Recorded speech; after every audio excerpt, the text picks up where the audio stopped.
내가 하나님의 말씀을 그들에게 주었사오매 세상이 그들을 미워하였사오니 이는 내가 세상에 속하지 아니함 같이 그들도 세상에 속하지 아니함으로 인함이니이다. 내가 비옵는 것은 그들을 세상 데려가시기 위함이 아니요 다만 악에 빠지지 않고 보존하기를 위함이니이다. 내가 세상에 속하지 아니함 같이 그들도 세상에 속하지 아니하였사옵나이다. 아멘. 요한복음 17장은 예수님의 기도장이죠.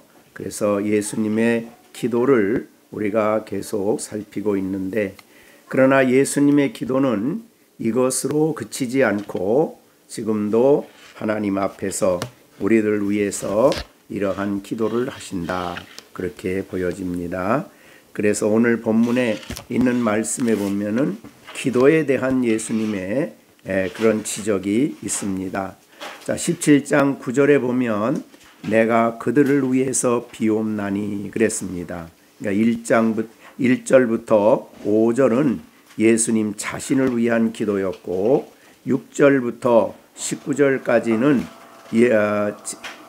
하나님의 말씀을 듣는 제자들을 위한 기도였고, 그 다음에 20절부터 26절까지는 그들을 통해서 믿는 모든 사람들을 위한 기도다, 그렇게 구분을 우리가 했습니다. 그래서 오늘 그 17장의 내용 속에 비옵나니라는 표현을 예수님이 3번을 쓰십니다. 9절에 보면 내가 그들을 위하여 비옵나니 그랬습니다. 그들은 지금 눈앞에 있는 사도들이겠죠. 그러나 조금 더 나가서 보면은 15절에 또 내가 비옵는 것은 그들을 세상에서 데려가시기 위함이 아닙니다 라고 비옵나니라는 말을 하시고, 20절에서 내가 비옵는 것은 이 사람들만 위함이 아니요, 여기 이 사람들은 지금 함께 있는 사도들이겠죠. 제자들이겠는데 그들만 위함이 아니요 또 그들로 말미암아 나를 믿는 사람들도 위함입니다 라고 한 것을 보면 이 기도는 굉장히 폭넓은 기도다. 그래서 우선 우리가 내용적으로 구분하기는 6절부터 19절은 사도들이라 이렇게 했지만, 그러나 예수님의 비옵는 것은 이 사람들만이 아닙니다. 그들의 말로 말미암아 나를 믿는 사람들도 위함입니다 라고 한 것을 보면, 우리가 예수님은 사도들을 통해서 그들의 복음 전파를 통해 세워질 교회, 그리고 땅끝까지 이르러 세워질 교회, 그리고 오늘 여기에 있는 우리 열린샘 교회를 위해서도 예수님의 중요한 기도의 제목이다, 이렇게 볼 수가 있고, 그런 기도를 주님은 지금도 하나님 앞에서 그치지 않고 하는 기도다. 우리가 로마서 8장 34절에 다시 죽으실 뿐 아니라 다시 살아나신 이는 그리스도 예수시니 그는 하나님 우편에 계신 자요 우리를 위하여 간구하시는 자시니라. 이것은 현재형으로 되어 있어서 계속 기도하신다, 그런 말이죠. 히브리서 7장 25절에서도 그러므로 자기를 힘입어 하나님께 나가는 자들을 온전히 구원하실 수 있으니 이는 그가 항상 살아계셔서 그들을 위하여 간구하심이라. 간구하시는 일을 계속 하신다. 자, 우리가 이 세상을 살아가는 믿음의 식구들, 또 우리가 하나님이 구원하시기로 한 사람들을 위한 이런 주님의 끊임없는 기도가 있습니다. 얼마나 감사한 일인지요. 그런 기도를 하시는 예수님의 마음을 좀 우리가 좀 생각해 보면 좋을 것 같아요. 자, 여기에 우리가 쭉 예수님이 지금 기도를 하고 있는데 예수님이 어떤 마음을 가지고 기도를 하고 있을까라는 생각을 하면 제자들에 대한 예수님의 불같은 사랑이다, 그렇게 볼 수 있습니다. 그래서 그들을 사랑하기에 자기들의 눈앞에 있는 사도들이 지금 여러 가지로 부족하지만 그러나 그들을 위하여 기도하고 또 그들 때문에 이 땅에 세워질 하나님의 교회를 생각하며 이 기도를 하시고 있다. 그렇게 볼 수 있습니다.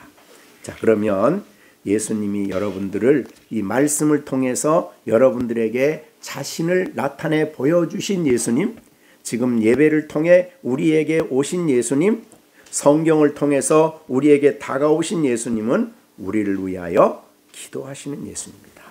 더 나아가서 우리를 뜨겁게 사랑하시는, 우리의 약함도 아시지만 마치 여기에 베드로 지금 제자들은 예수님의 설교를 들으면서도 여전히 마음에 근심이 가득했습니다. 그런 제자들이지요. 예수님은 그들에게 평안을 주시고 기쁨을 주시게 하기 위해서 이 설교를 했는데 그런데 여전히 근심이 가득합니다.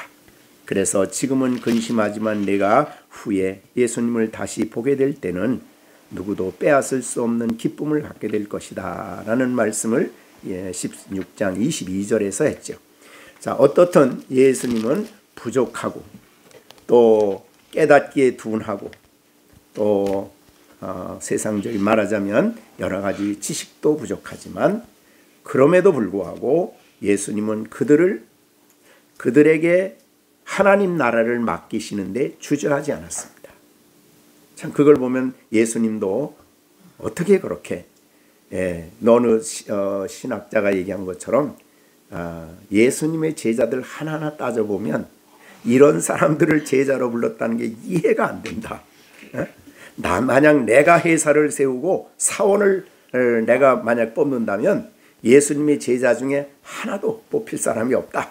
이렇게 얘기할 정도로 그렇게 부족한 사람들이지만 하나님은 그들에게 하나님 나라를, 그들에게 그리스도의 나라를 그들에게 맡기기를 조금치도 주저하지 아니하고 이들에게 하나님의 나라를 맡기시고 그리고 지금 십자가를 향해 가시고 계십니다. 그렇게 할 수 있었던 중요한 이유가 뭡니까? 하나님 아버지가 계시기 때문에. 그래서 지금 나는 이 땅에 있는 동안에 내가 저들을 하나님의 이름으로 보존했지만 이제 저들을 하나님께 맡깁니다. 이제 저들을 아버지의 이름으로 그들을 보존해 주십시오. 그리고 그들이 하나 되게 해 주십시오 하는 기도를 11절, 12절에 11절에서 하셨습니다. 자, 이렇게 하나님이 계시기 때문에 이제 또 나가서는 내가 아버지께서 또 다른 보혜사를 아버지를 통해 너희에게 보내줄 거다. 이 두 가지가 있었기 때문에 사실은 예수님은 부족한 사도들이지만 부족한 사람들이지만 그들에게 영광스러운 그 나라를 맡기기에 조금치도 주저하지 않았다. 그러면 오늘날 우리도 부족하지만 우리도 여러 가지가 부족함에도 불구하고 하나님은 우리들에게 하나님 이 기도를 통해서 아버지의 이름으로 저들을 보존해 주시고 또 내가 또 다른 보혜사를 그들에게 보내주실 때 그 보혜사는 바로 내 이름으로 보내실 그 성령은 너에게 모든 것을 가르치고 내가 너에게 말한 모든 것을 생각나게 할 거다. 그러니까 이 위대한 성령의 역사와 위대한 하나님 아버지가 계시기 때문에 부족한 우리들을 예수님께서 아시지만 이 교회를 또한 이 세상 여러분들을 하나님의 뜻에 따라 살아가는 사람들로 그렇게 하나님은 믿어주시고 여러분들을 맡겨주시고 세상에 보내주시는 겁니다. 그래서 18절에 있는 것처럼 아버지께서 나를 세상에 보낸 것처럼 나도 그들을 세상에 보내었습니다 라고 한 것처럼 우리들도 똑같습니다. 그죠? 예수님이 부활하신 다음에 제자들에게 나타나서 똑같은 말씀을 하시죠. 그것이 이제 요한복음 20장에 나오고 있습니다. 요한복음 20장 21절에 보면 부활하신 다음에 예수께서 또 이르시되 너희에게 평강이 있을지어다. 아버지께서 나를 이 세상에 보내신 것과 똑같이 나도 너희를 세상에 보내노라 하시면서 22절에 성령을 받아라 라는 말씀을 하신 겁니다. 그러니까 예수님은 비록 부족한 그들에게 맡기지만 가서 내가 성령을 보내줄 테니 성령의 충만을 받아라. 그래서 이제 그들이 바로 사도행전에 나타난 초대교회 사도들의 활동이 바로 이것이었습니다. 그들 안에 임하신 성령께서 사도행전 초대교회 그리고 바울을 통해서 땅끝까지 복음이 전파되는 그 놀라운 일을 이루어 가셨던 거죠. 자, 그렇게 우리가 생각할 때에 우리가 이 세상에서 하나님이 데려가시기 위함이 아니다 라고 얘기를 했어요. 그죠? 예수님이 기도하는 것은 이들을 세상에서 데려가기 위함이 아닙니다. 15절에 내가 비옵는 것은 그들을 세상에서 데려가기 위함이 아니고, 그렇죠? 왜요? 이 세상에서 해야 할 일이 있기 때문이죠. 그래서 아버지가 나를 세상에 보낸 것처럼 나도 그들을 보내었고 우리 예수님은 우리들을 이 세상에 보내셨습니다. 그래서 예수님이 우리를 기도하시는 것은 우리를 빨리 데려가기 위함이 아니라 이 땅에 보내주신 그 사명을 감당케 하기 위해서 그렇게 말씀을 하십니다. 근데 오늘 이 기도에 있어서 예수님이 중요한 기도를 14절부터 16절까지 중요한 기도를 하십니다. 왜 이 두 기도를 했을까? 그걸 우리가 생각해 보면 바로 이 두 절에서 나오는 두 가지 아주 중요한 문제가 있습니다. 이게 문제거리죠. 자, 그 다음에 14절 보겠습니다. 내가 아버지의 말씀을 그들에게 주었사오매 세상이 그들을 미워합니다. 그러니까 이 땅에 제자들이 이 땅에 남아 있는데 문제는 세상이 그들을 미워한다 이 말이죠. 미워하기 때문에 그들에게 이제 고난이 다가올 겁니다. 고난이 올 것이다 라는 말씀을 하시는 겁니다. 자, 이 말씀은 이미 설교에서도 하셨어요. 요한복음 14장에서 18절에서 이 말씀을 했습니다. 세상이 너희를 미워하면 그랬죠. 너희보다 먼저 나를 미워한 줄 알아라. 15장 18절이죠. 세상이 너희를 미워하면 너희보다 먼저 나를 미워한 줄 알아라. 이거 우리가 알아야 됩니다. 예수님을 미워했으니까 예수님에게 속한 나도 세상이 환영해 주는 게 아니라 미워하겠구나. 이걸 알아야 된다 이 말이죠. 19절 너희가 세상에 속하였으면 세상이 자기 것을 사랑할 것이나 너희는 세상에 속한 자가 아니다. 도리어 내가 너희를 세상에서 택했다. 그렇기 때문에 세상에 속한 사람이 아니요 그리스도가 너를 택한 사람들이기 때문에 세상은 너희를 미워한다. 그 미움이 나타난 게 뭡니까? 20절에 내가 너희에게 종이 주인보다 크지 못하다는 말을 기억하라. 사람이 나를 박해하였은즉 너희도 박해할 것이요 내 말을 지켰은즉 너희 말도 지키리라. 그러니까 다가 아니고 복음 전파할 때에 어떤 사람은 믿고 돌아오지만 그러나 어떤 사람들은 교회를 신앙인들을 박해한다 이런 말이죠. 박해를 의미하는 거예요. 자, 그러나 어떤 사람은 그들로 말미암아 감동을 받고 그들이 전하는 복음을 받아들이고 그 말씀을 따르게 될 것이다. 이 말씀도 아울러 했던 것이죠. 자, 그러나 분명한 것은 이 땅에 교회가 시작이 되면 오는 게 뭐냐면 세상으로부터 미움을 받는다. 이런 말이죠. 그래서 왜 그렇게 그들이 미워하는가? 14절 내가 세상에 속하지 아니함 같이 이제 우리가 15장에서 한 말씀과 같습니다. 그들도 세상에 속하지 아니함으로 인함이니이다. 그것 때문에 그러니까 세상에 속하지 않고 세상에 속하지 않았기 그 이유 때문에 미워하는 것이다. 그러니까 교회가 미움받는 것은 잘못해서 미움받는 게 아니에요. 죄를 지어서 미움받는 게 아닙니다. 세상에 속하지 아니했기 때문에 그들이 미워한다. 그 말이죠. 세상에 속하지 않았다는 말은 다른 말로 표현하면 그리스도께 속했다. 그런 뜻이죠.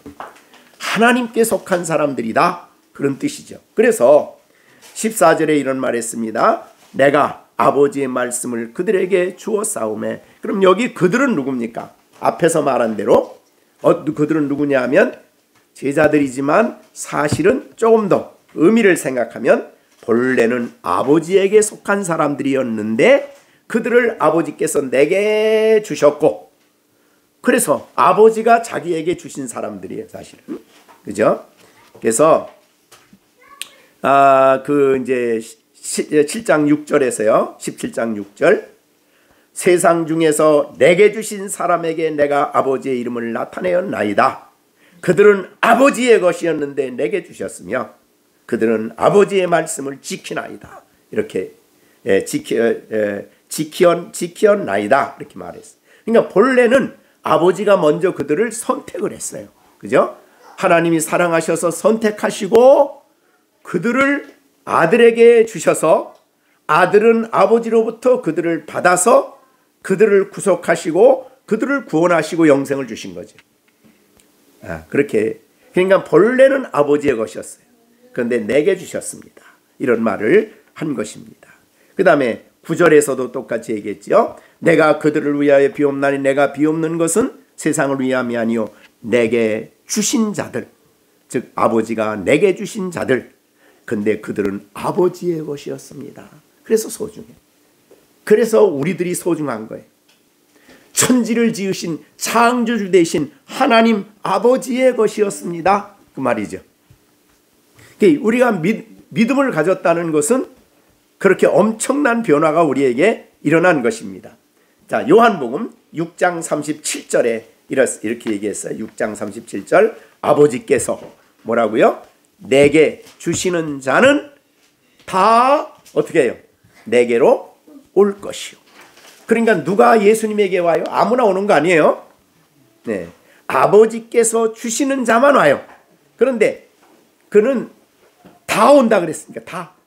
그래서 내게 오는 자는 예수님이 결코 내어 쫓지 않습니다. 이런 말이죠. 그 다음에 39절 요한복음 6장 39절. 나를 보내신의 뜻은 내게 주신 자 중에 내가 하나도 잃어버리지 아니하고 마지막 날에 다시 살릴 겁니다. 이것 때문에 오신 거지, 예수님. 그런데 예수님의 온 사람 중에 예수님은 잃어버리는 사람이 하나도 없다. 그 말은 하나님이 택하시고 구원하시기로 한 자를 주님이 다 구원하신다, 그런 뜻이죠. 근데 한 사람은 예외였어요. 누구예요? 가룟 유다지. 네, 그래서 지난번에 우리가 12절에서 그 말했죠. 내가 그들과 함께 있을 때 내게 주신 아버지 이름으로 그들을 보존하여 지켰나이다. 그 중에 하나도 멸망하지 않고 다만 멸망의 자식뿐이에요. 택함 받지 않은 사람은 멸망을 당하게 되는 거다. 그런 뜻이 되겠습니다. 자, 그래서 하나님은 우리 아버지 건데 아버지가 아들에게 주었을 때 아버지는 그들을 기쁘게 받아들였지요. 죄인인 걸 알지요. 죄인 있는 그대로 받아주신 거예요. 그래서 로마서 15장 7절에 그랬어요. 그러므로 그리스도께서 우리를 받아주셨다. 받아주셨다. 누가 주셔서? 아버지께서 아들에게 주신 자를 아버지가 예수님이 받아주시고 받아준 자는 다 주님께로 왔어요. 하나님 예수님은 그 중에 너는 이래서 안 돼, 저래서 안 돼, 너는 못 됐어, 이거 안 보고 아버지가 주셨기 때문에 받아주시고, 그래서 그들이 예수 믿고 하나님 아버지께 영광을 돌리게 된 것이다, 그 말이죠. 자, 우리들은 그런 사람들이에요. 이게 얼마나 놀라운 일이에요, 사실은. 그런데 이 예수님이 아버지로 우리를 받아주실 때에 성령께서 그 마음에 거듭남을 주시고, 거듭난 결과 어떤 변화가 일어나요? 여러분 2권에서 읽으셨어요, 다? 자, 받으면은 죄를 깨닫게 되고, 그 다음에 우리의 감성이 변화가 되고, 우리의 의지가 변화가 되어서 예수 그리스도를 믿고 영접하게 되는 거예요. 자, 그래서 우리가 예수를 믿고 영접함으로 말미암아 우리가 의롭다함을 얻고 하나님은 우리의 자녀가 하나님 우리를 자녀로 받아주시는 거죠. 그래서 자녀로 받아주신 사람이 우리들이에요. 자녀예요, 자녀. 여러분, 얼마나 엄청난 일입니까? 천지를 지으신 하나님이 하나님의 자녀예요. 우리는 하나님이 그를 이 그리스도 안에 있는 우리를 자녀로 삼아 주셨어요. 아버지로 거듭나게 할 때에 하나님이 성령을 통해서 아버지로부터 나게 하심으로 자녀가 되는 권세를 우리에게 주셨어요. 자, 엄청난 일이죠.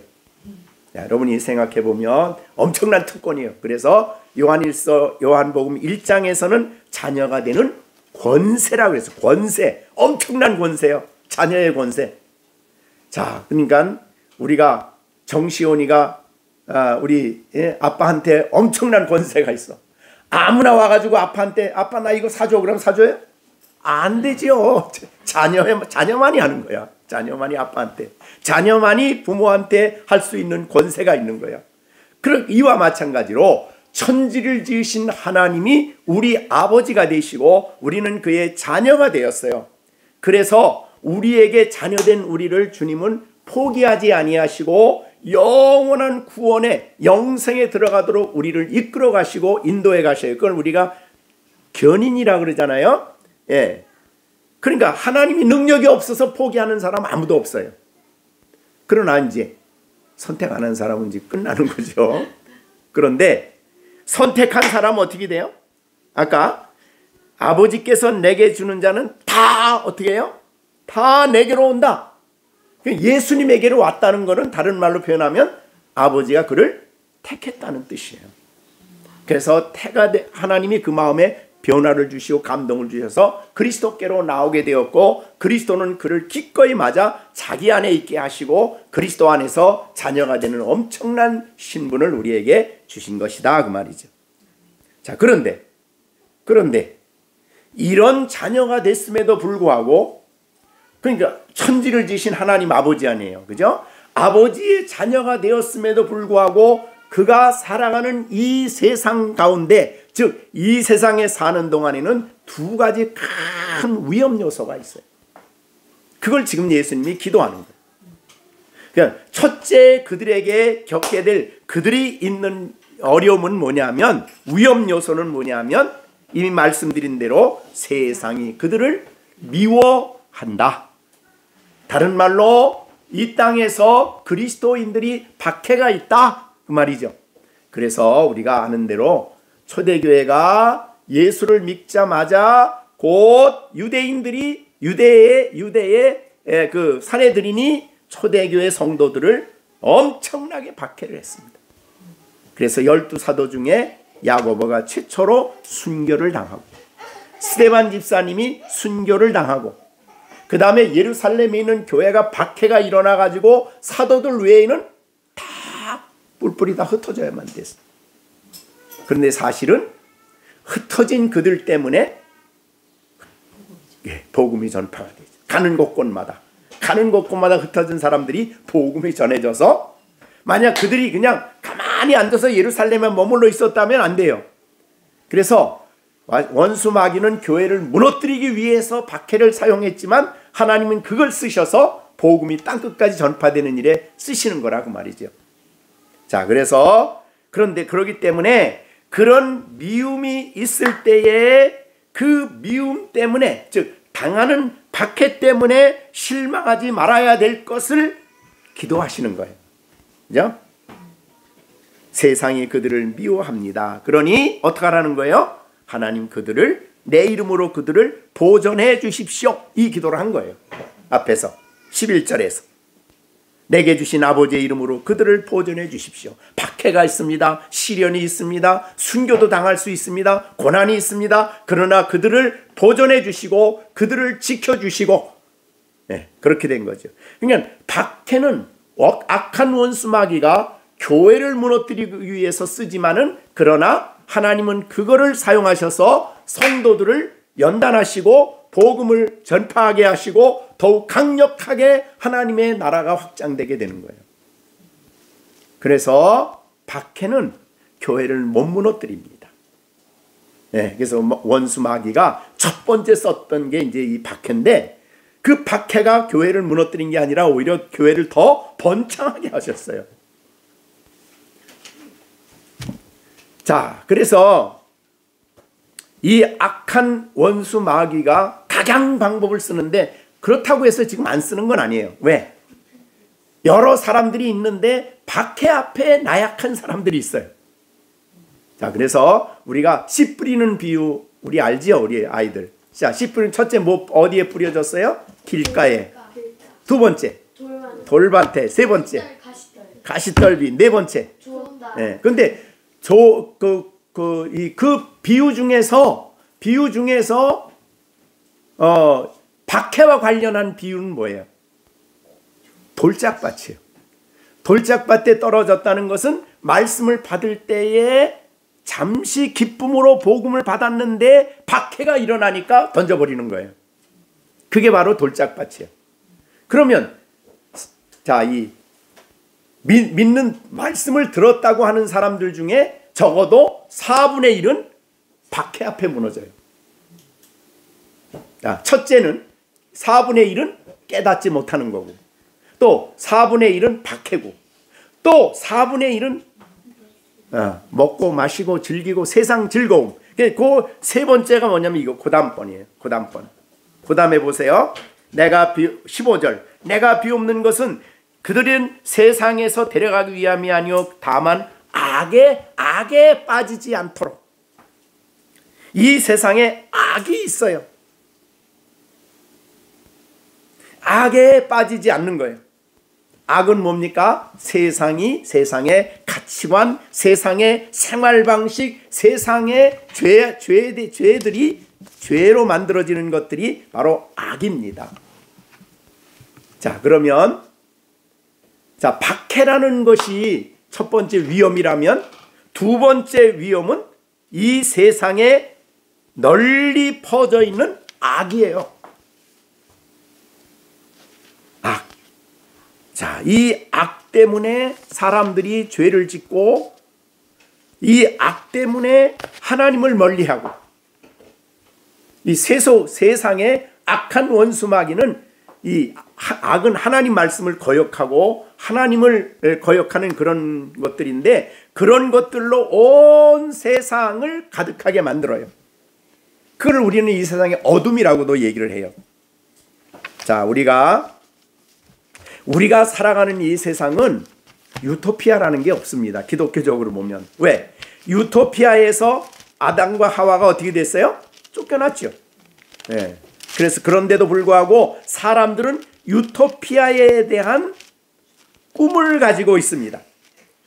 좀 우리가 사는 이 세상을 멋있는 세상으로 만들고자 하는 꿈을 가지고 있어요. 왜? 쫓겨났으니까. 그래도 쫓겨나서도 계속 거기가 좋은 줄을 알아. 유토피아가. 에덴 동산이 좋은 줄 아는 거야. 그래서 인간은 끊임없이 자기가 유토피아를 만들려고 노력하지만 다 실패해요. 그런데 이 유토피아는 우리가 거듭남으로 그리스도인이 들어가는 나라거든요. 네, 그러나 이 세상은 어때요? 이 세상은 하나님을 떠났기 때문에 악이 가득한 세상이에요. 죄가 넘치는 세상이야. 자, 그래서 이 세상을 살아가는 세상이 어떤 곳이냐를 우리에게 잘 보여준 게 요한계시록 11장이에요. 11장 한번 보세요. 7절. 그들이 증언을 마칠 때 무저갱으로부터 올라오는 짐승이 그들과 더불어 전쟁을 일으켜 그들을 이기고 그들을 죽일 터인즉 그들이 시체가 큰 성길에 있으리니 그 성은 영적으로 하면 소돔, 두 번째 영적으로 하면 애굽, 세 번째 영적으로 하면 예수님을 십자가에 못 박은 곳이다. 이렇게 얘기를 해. 그러니까 우리가 사는 세상은 영적으로 볼 때는 유토피아가 아니에요. 영적으로 더 좋은 세상이 되는 게 아닙니다. 소돔. 자, 소돔 우리가 잘 아는 성적 죄악이 가장 문란한 곳이에요. 동성애. 이것 때문에 하나님이 불로 심판했죠. 우리가 사는 세상에도 지금 동성애가 아주 보통이 아니야. 이거 문제가. 그 다음에 애굽 우상숭배죠. 우상숭배. 그 다음에 예수님을 십자가에 못 박아. 예수님 그런 예수 필요 없다. 우리가 이 세상에 우리가 원하는 나라를 만들자. 뭐 이런 운동들이죠. 자, 우리가 인자가 임할 때에 어디와 같으냐고 했더니 예수님께서 소돔과 같다. 인자가 임할 때. 또 하나는 노아의 홍수 때와 같다. 그 시대는 어떤 때예요? 알고 보면 에덴 동산에 쫓겨난 후에 인간이 만든 최초의 문명의 극치가 바로 노아의 홍수 때예요. 거기에 바벨론이 나오고 거기에 모든 나라들이 나오는데 바로 그곳에 죄가 넘치고 넘쳐서 하나님께서 심판하신 게 노아의 홍수 사건이죠. 그러니까 우리가 살아가는 세상은 악이 넘치는 세상입니다. 그런데 여러분, 이 세상에 어떤 사람이 와서 어떤 문명이 어떤 대단한 사람이 이 세상의 악을 다 치료할 수 있을까요? 있을까요? 자, 어떤 권력이 이 세상의 죄를 해결할까요? 아무리 법관이 많아지고 아무리 판사가 많아지고 아무리 검사가 많아지고 경찰이 많아져도 경찰도 악하고 손을 잡고 죄를 짓고 법관도 돈 들어가면 악하고 손을 잡고 잘못 판단하고. 그러니까 이 세상은 아무리 구치소를 많이 지어도 죄인을 해결 못해요. 오히려 구치소에 갔다 오면 사람들이 더 아주 간교하게 죄 짓는 방법을 배우는 거예요. 거기서 동료를 만나가지고. 이것이 이 세상의 악한 세상입니다. 지금은 스위스가 어떤지 모르겠어요. 스위스에는 종교개혁이 있고 난 다음에 세워진 이제 종교개혁이 거기 칼빈의 종교개혁이 터가 된 나라 아닙니까? 거기는 이 구치소에 수감된 사람이 없으면 깃발을 단대요. 구치소 앞에다가. 근데 깃발을 단대. 지금은 모르겠어. 근데 그땐 그랬다고 그래요. 깃발을 달면 죄인이 저 구치소에는 하나도 없구나. 그럴 만큼 깨끗한 나라가 되는 거예요. 그러니까 복음이 들어가지 않으면 사람은 고쳐질 수가 없는 거예요. 예수가 아니면 인간의 영혼이 치료가 안 돼요. 그래서 이 세상은 악한 세상인데 그 악한 세상을 고치고 치료하고 복음을 전해서 변화시키라고 우리를 파송한 것이 예수님이라 그 말이죠. 그런데 파송받은 우리가 악에 빠지면 어떻게 되겠어요? 우리가 악을 지으면서 다른 사람 보고 복음을 믿어라? 이거 안 되는 거죠. 자, 그래서 오늘 본문에 그런 말씀을 하는 거예요. 자, 15절. 내가 비옵는 것은 그들이 세상에서 데려가기 위함이 아닙니다. 그들은 이 땅에 해야 할 일이 있습니다. 이들은 복음을 전하고 이 세상의 빛과 소금의 역할을 해야 할 사명이 있습니다. 그래서 데려가기 위해서 기도하는 게 아니라 다만 악에 빠지지 않게 보호하기 위함입니다. 악에 빠지지 않게 보존하기 위함입니다. 저들을 악에 빠지지 않도록 하나님 저들을 보존해 주십시오. 지켜주십시오. 보호해 주십시오. 이 말이죠. 자, 여러분, 우리 자라는 시령이 시온이 시준이 이 자라는 아이들도 얘들이 자라는 세상이 아주 훌륭하게 자랄 수 있는 이 세상 터입니까? 아니에요. 얘들도 악한 세상 속에서 자라고 있어요, 지금. 그렇죠? 거기에 빠질 수 있는 가능성이 있기 때문에 우리는 얘들을 위해서 뭐 해야 돼요? 부지런히 기도해야 돼요. 하나님, 이들을 악에 빠지지 않도록 보존해 주십시오 라고 해야 된다. 그런데 그것만이 아니에요. 그 다음에 14절 보세요. 14절. 세상을 이기게 하려면 어떻게 해야 되느냐. 그 다음에 14절. 내가 아버지의 말씀을 그들에게 주어 싸움에, 요겁니다. 그러니까 우리가 기도도 중요하지만 기도 이전에, 그러니까 기도는 15절 이전에 14절에는 애들에게 뭘 줘야 돼요? 자란 사에게 아버지의 말씀을 주어야 돼요. 이게 중요하다. 그 다음에 8절에도 똑같습니다. 8절. 나는 아버지께서 내게 주신 말씀을 그들에게 주었사오매 그들은 이것을 받아들이고, 받아들여야 됩니다. 그죠? 아이들이 우리가 전하는 말씀을 받아들여야 되는데 그 받아들이도록 하시는 분이 성령님이셔요. 그 마음을 열어 받게 해주시는 분이 성령님이셔요. 그래서 우리가 아이들을 위해서 가르치는데도 기도가 참 필요해요.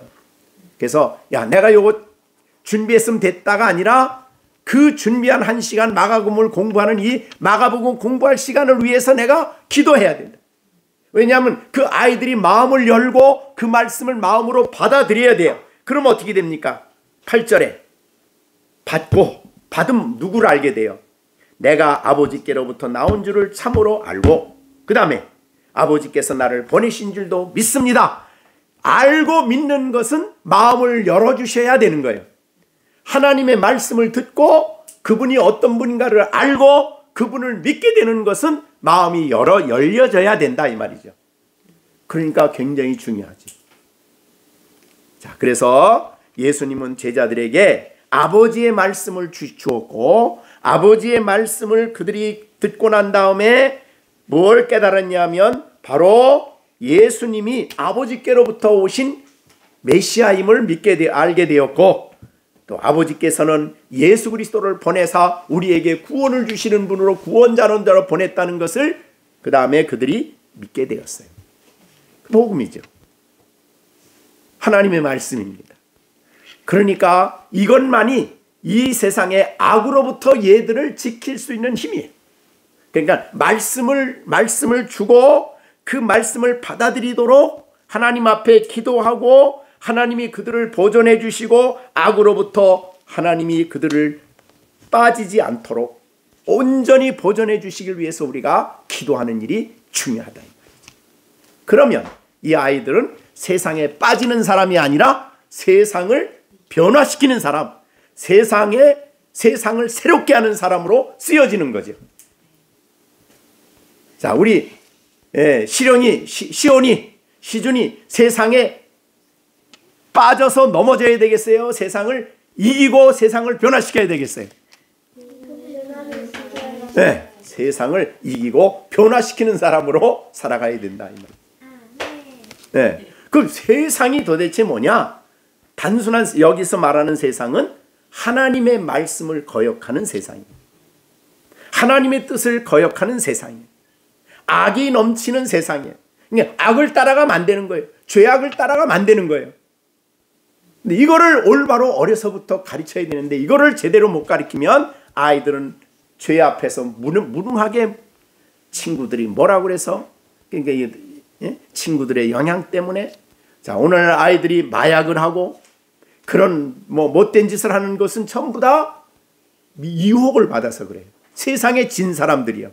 근데 하나님의 자녀들은 세상을 진 사람이 아니라 승리하는 사람들이고 세상을 변화시키는 사람이에요. 그래서 그 사람들을 예수님 뭐라고 그래요? 너는 세상의 빛이고 그 다음에 세상의 소금이다. 이런 말을 하는 거예요. 네. 그러니까 세상이 덜 썩어지려면 소금 역할을 우리들이 해야 되는 거고 세상에 어둠이 물러가게 하려면 빛의 역할을 해야 되는 거라 그 말이지. 그러니까 우리 시영이, 시온이, 시준이는 세상의 빛과 뭐예요? 소금 역할을 해야 돼. 내가 같이 가서 썩어지면 안 되는 거예요. 네? 내가 거기 같이 어울려지면 안 되는 거예요. 나는 하나님의 말씀을 따라 바르게 살아가는 사람으로 성장돼야 된다 그 말이지. 하나님이 그렇게 쓰시도록. 그래서 이 어둡고 깜깜한 땅에 예수님이 오셔서 세상에 복음을 전하고 세상을 변화시키고 세상에 믿는 사람들이 일어나게 하신 예수님이듯이 그 똑같은 일을 위해서 우리를 세상에 보냈으니까 우리는 이 세상에서 그런 사람으로 살아야 될 사명을 받았다 이 말이죠. 그걸 위해서 예수님께서 기도하신 것입니다. 자, 그러면 여기에 똑같이 이제 두 가지가 있습니다. 네, 굉장히 14절에 보세요. 다시 한번. 내가 아버지의 말씀을 그들에게 주어 싸움에 세상이 그들을 미워하여 싸우니 이는 내가 세상에 속하지 아니함 같이 그들도 세상에 속하지 아니함으로 인함이니이다. 그 다음에 16절. 내가 세상에 속하지 아니함 같이 그들도 세상에 속하지 아니하여 싸움나이다. 겉으로 보면 두 개가 똑같죠. 그죠? 근데 뭐가 다른 거예요? 앞에서는 왜 이 말한 거예요? 내가 세상에 속하지 아니함 같이 그들도 세상에 속하지 아니함으로 인함이니이다. 이거는 뭐예요? 똑같은 것이지만 의미가 다르죠. 자, 앞에서는 뭐예요? 세상이 미움을 당한다. 세상에서 미움을 당한다 이 말이죠. 미움을 당할 때 깨달아야 될 것은 나는 세상에 속한 사람이 아니고 그리스도께 속한 사람이구나. 그걸 알게 된다는 거죠. 참 그래서 좀 더 대화를 하고 좀 더 어울리다 보면 우리가 그들같이 안 하기 때문에 그들이 미워하거나 우리가 살아가는 모습이 그들에게 죄를 스스로 우리 때문에 죄가 보여지기 때문에 미워하는 거예요. 그러니까 이 세상에 우리가 미움을 당하는 중요한 이유는 하나님의 말씀을 받고 그 말씀을 받아들임으로 우리가 그리스도에게 속했기 때문에 세상이 우리를 미워한다 이 말이죠. 그러니까 미움을 받지 않는 것은 내가 세상적으로 똑같이 살아간다. 그렇게 생각하면 되죠. 미움을 받으면 세상과 다르게 살아가는 거구나. 자, 거기서 이제 그러니까 그거 달아요. 그 다음에 16절에 나옵니다. 내가 세상에 속하지 아니함 같이 그들도 세상에 속하지 아니하여 싸움나이다. 이거는 똑같은 위의 말인데 어떤 말로 이 말을 한 거예요? 내가 비옵는 것은 그 말이에요. 기도와 관련돼 있어요. 단어는 같지만은 내용이 달라요. 뒤에 거는 뭐냐면 내가 비옵는 것은 왜 이들을 위해서 그렇게 간절히 기도하는지 아십니까? 기도하는 이유는 그죠?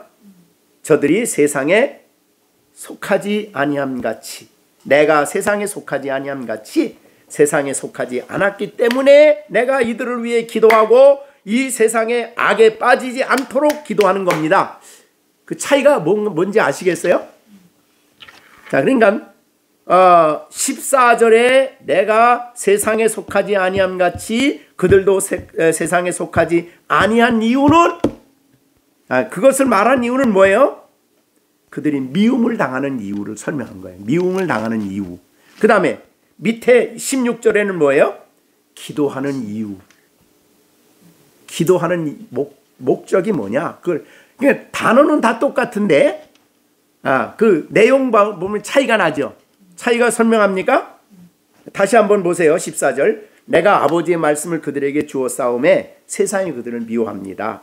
왜냐하면 내가 세상에 속하지 아니함 같이 그들도 세상에 속하지 않아서 세상과 다르게 살아가기 때문에 하나님 말씀을 받고 그 말씀으로 살아가기 때문에 세상이 나와 이 사람들과 다르기 때문에 그들이 미워합니다. 자기들의 죄가 드러나기 때문에 미워합니다. 이들은 빛이기 때문에 그들은 싫어합니다. 이런 뜻이고 그 다음에 15절 16절은 내가 비옵는 것은 그들이 세상에서 데려가기 위함이 아니요 다만 악에 빠지지 않도록 보존하기 위함입니다. 내가 세상에 속하지 아니함 같이 그들도 세상에 속하지 아니하였습니다. 그러므로 나는 내가 세상에 속하지 아니함 같이 그들도 속하지 않았기 때문에 나는 그들을 위해서 기도하되 악에 빠지지 않도록 나는 지금 기도하고 있는 것입니다. 그 말이에요. 단어는 내용은 똑같지만 그 문맥으로 보면 그런 차이가 있어요. 그죠? 하나는 미움 당하는 이유, 하나는 기도하는 이유를 설명하고 있다. 그런 말이 되겠습니다. 자, 우리가 이 말씀을 오늘 우리가 정리해 보면서 여러분이 예수 그리스도를 그리스도께로 나와 예수님을 영접했다면 여러분들은 본래 예수님이 영접하기 이전에 여러분은 누구의 것이었습니까? 아버지의 것이었어요. 내가 아버지의 것. 그래서 요한복음 6장 37절에 아버지께서 내게 주시는 자는 다 내게로 옵니다.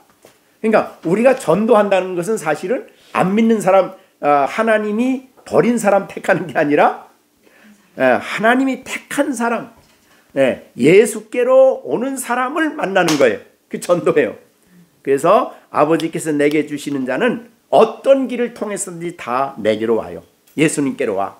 그러면 예수님께로 요한복음 6장 37절에 있는 대로 내게 오는 자는 다 내가 결코 내쫓지 않는다. 그 말은 뭐예요? 다 받아서 그들을 변화시키고 새 사람 되게 하시고 그들을 영생에 들어가게 하시고 영원한 영생으로 인도한다. 그 말이죠. 그래서 이 요한복음 6장 39절에 나를 보내신 하나님 아버지의 뜻은 내게 주신 자 중에 하나도 잊어버리지 않는 거예요. 하나도 안 잊어버립니다. 그러니까 우리가 이 거듭남의 진리하고 똑같지요. 우리가 여태까지 공부한 내용, 거듭나게 하신 하나님, 우리를 회개시키시고 깨닫게 하셔서 십자가를 믿게 하시고 그 다음에 의롭다 하시고 자녀되게 하시고 그 다음에 성화시켜 주시다가 영생에 이르는 이거를 전부 다 하나님이 하신다. 이게 우리 장로교회 교리의 핵심이에요. 이게 다 하나님이 은혜로 시작한 것이기 때문에 은혜 가운데서 그것을 완성하신다. 근데 이제 알미니안 주의는 뭐냐면 하나님이 99% 다 구원의 길을 준비했지만 내가 선택해야 돼. 네가 선택 안 하면 소용없어. 이렇게 얘기하는 것이 알미니안 주의입니다. 내 책임이야. 구원 못 받는 건 내 책임이야. 이렇게 얘기하는 거고 우리는 내가 선택하는 것까지도 하나님이 이미 선택했기 때문에 내 마음에 그런 성령의 감화를 주시고 감동을 주셔서 나로 그렇게 하게 하셨다. 이게 이제 장로교회, 알미니아하고 장로교회의 그 대표적인 차이예요. 그래서 거기는 알미니안주의는 인간은 전적 타락이 아니다. 그래서 자신이 선택할 수 있는 힘이 있다. 이게 이제 알미니안주의고 우리 장로교는 아니다. 우리는 전적으로 무능해서 하나님이 은혜 안 주면 나 스스로 하나님을 붙잡을 수도 없고 택할 수도 없다. 믿을 수도 없다. 이렇게 얘기하는 것이 이제 우리 장로교 교리입니다. 자, 그러면 오늘 본문에 있는 대로 예수님은 아버지께서 내게 주시는 자는 다 내게로 온다. 그럼 나는 그를 결코 내쫓지 않는다. 자, 그러면 여러분은 자, 하나님의 뜻은 뭐예요? 요한복음 6장 39절 나를 보내신 이의 뜻은 내게 주신 자 중에 하나도 잃어버리지 않고 마지막 날에 다시 살리는 거다. 자, 이게 마지막 날은 이제 재림이겠죠. 그래서 주님이 우리를 받아주셔서 우리가 이렇게 구원받은 하나님 백성으로 살게 되었습니다. 자, 그러면 좀 더 하나님이 나를 왜 그렇게 나를 선택했을까요? 나를 선택한 이유가 뭡니까? 하나님 뜻이에요. 절대적인 주권이야. 하나님의 주권이지 내 주권이 아니에요. 하나님이 그렇게 하시기를 기뻐하셨고 하나님이 그렇게 하시기를 원하셨고 그래서 그 절대적인 주권이라 이 주권은 사람이 접근할 수 없는 하나님의 주권이에요. 그래서 때가 되면 하나님께서 그를 그리스도께로 나오게 하시고 믿게 하시고 이런 역사를 이루셨다. 그 말이죠. 그러니까 여기는 이제 찬양이 그래서 핵심이죠. 우리 장로교회는 찬양, 감사, 영광 이것을 우리가 생각을 하셔야 되겠습니다. 자, 우리가 사도행전에도 지난번에도 말씀드렸지만은 우리 사도행전에 보면은 우리가 바울 사도께서 복음을 전하셨을 때에 어떻게 얘기를 하시냐면 사도행전 13장 48절 이방인들이 듣고 기뻐하여 하나님의 말씀을 찬송하며 영생을 주시기로 여기도 작정된 자는 다 믿더라 이렇게 됐어요. 그러니까 우리가 믿었다고 하는 것은 우리가 예수님을 믿었다고 하는 것은 뭐가 먼저 앞서야 돼요? 작정이 먼저 앞서는 거예요. 영생을 주시기로 작정했기 때문에 그러니까 이런 것은 인간의 논리로 따지면 안 돼요. 성경이 그렇게 말씀하기 때문에 그게 진리다. 이렇게 우리가 믿어야 되는.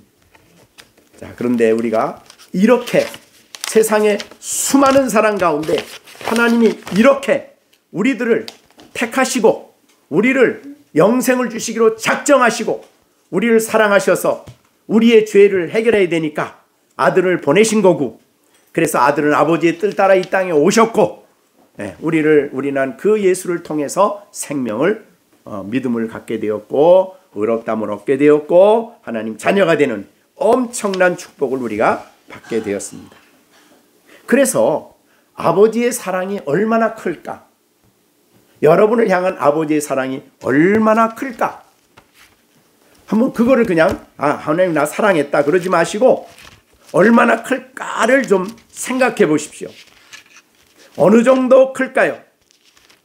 아버지의 사랑이. 그냥 이런 겁니다. 지식적으로가 아니고 정말 내 마음에 묵상을 해서 나를 향한 아버지의 사랑이 그렇게 택하고 그렇게 아들을 통해서 구원하시기로 한 그 놀라운 아버지의 사랑이 얼마나 큰가, 얼마나 위대한가를 우리가 생각을 하셔야 돼요. 그것이 이제 로마서 8장 32절이죠.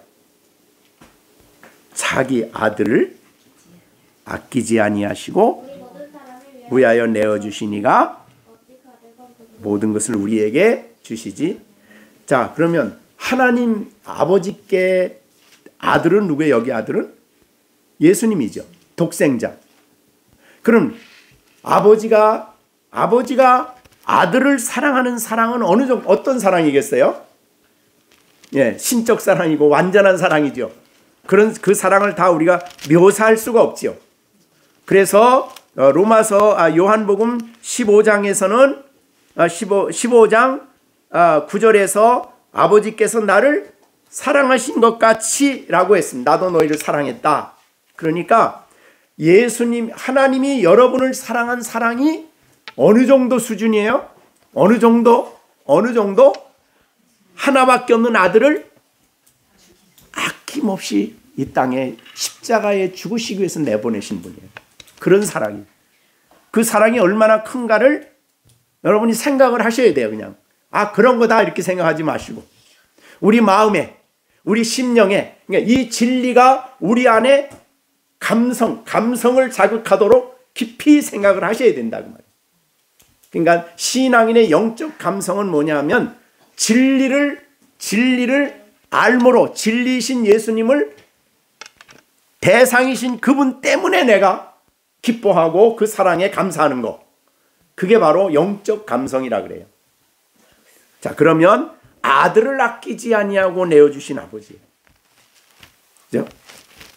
그 사랑이 아버지가 아들을 내어주실 때 그가 이 땅에 가셔서 당할 영광 보좌를 버리고 이 땅에 내려가셔서 당하는 모든 일을 다 하셨죠.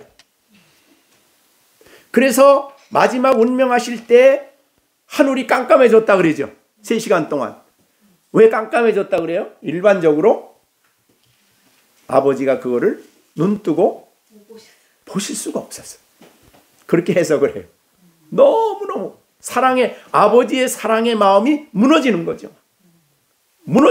그래서 볼 수가 없을 만큼 힘든 아버지 그런 희생을 치르고 우리의 죄값을 치르게 하신 거거든요. 그러니까 아버지가 우리를 향한 사랑이 얼마나 놀라운가를 우리가 그냥 대충 성경에 나오는 글이니까 그러려니 그렇게 생각하시면 안 되는 거죠. 그죠? 그래서 요한 1서는 이제 이 문제를 우리에게 굉장히 자세하게 요한 1서에서 말씀하고 있습니다. 요한 1서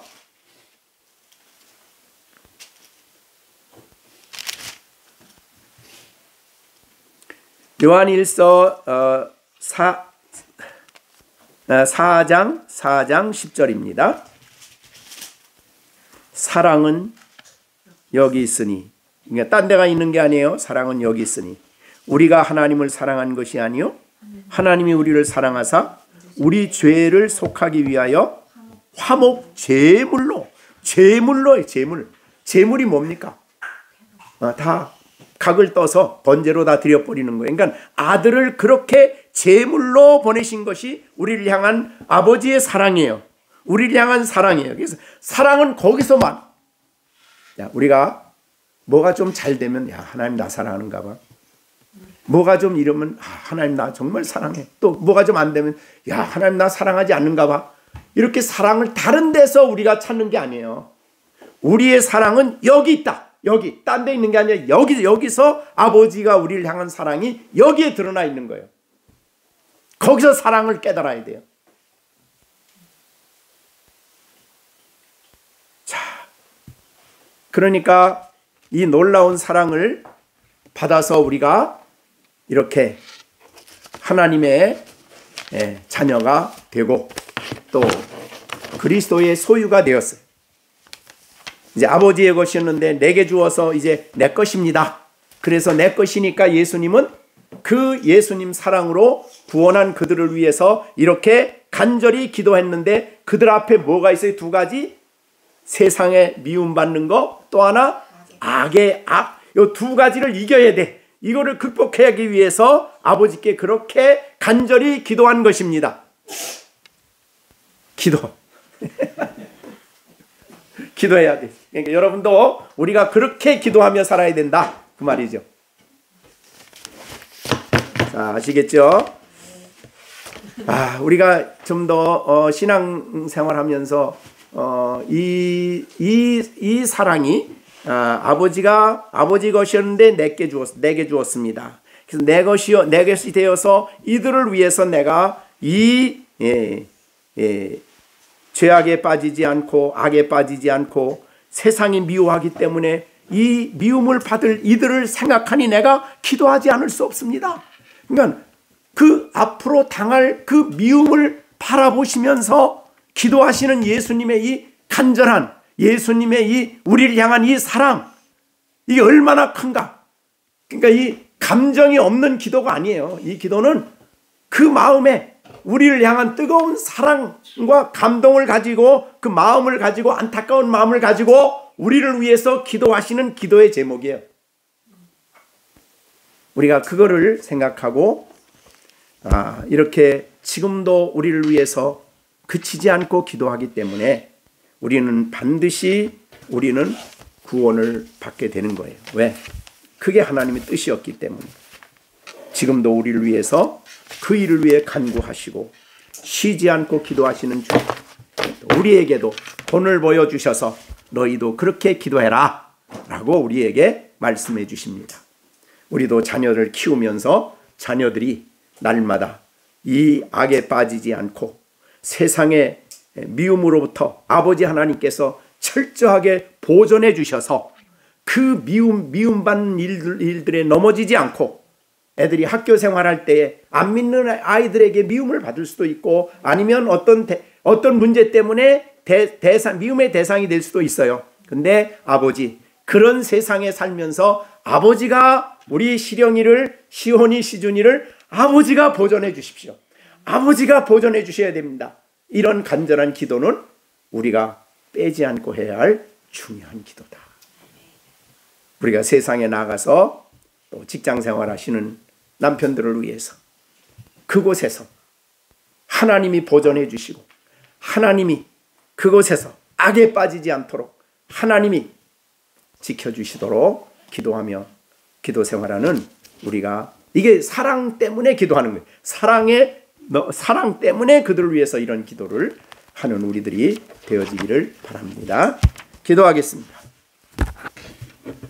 우리 주신 말씀 생각하시면서 우리가 먼저 아버지의 것이었는데 아버지가 우리들을 아들에게 주셨고 아들은 기쁜 마음으로 우리를 받아주셔서 우리를 위해서 자신을 내어주시고 십자가에 못 박게 내어주셔서 우리를 구원해 주신, 죄값을 치루어 주시고 속죄함을 얻게 해주셔서 다시는 정죄함이 없는 사람으로 만들어 주실 뿐만 아니라 하나님의 자녀로 이 땅에 살아가도록 끊임없이 간구하시는 이 놀라운 은혜에 대해서 첫 번째 감사하고, 이 남은 세상을 살아갈 때에 세상의 미움 앞에 무너지게 않도록 나를 보존해 주시고 지켜주시고 이 세상에 악에 빠지지 않도록 나를 보존해 주시고 보호해 주시는 하나님의 역사가 있기를 위해서 기도하시고, 또 우리 자녀들이 직장에서 학교에서 그리고 이들이 자라가면서 이 세상의 유혹에 쉽게 넘어가지 않고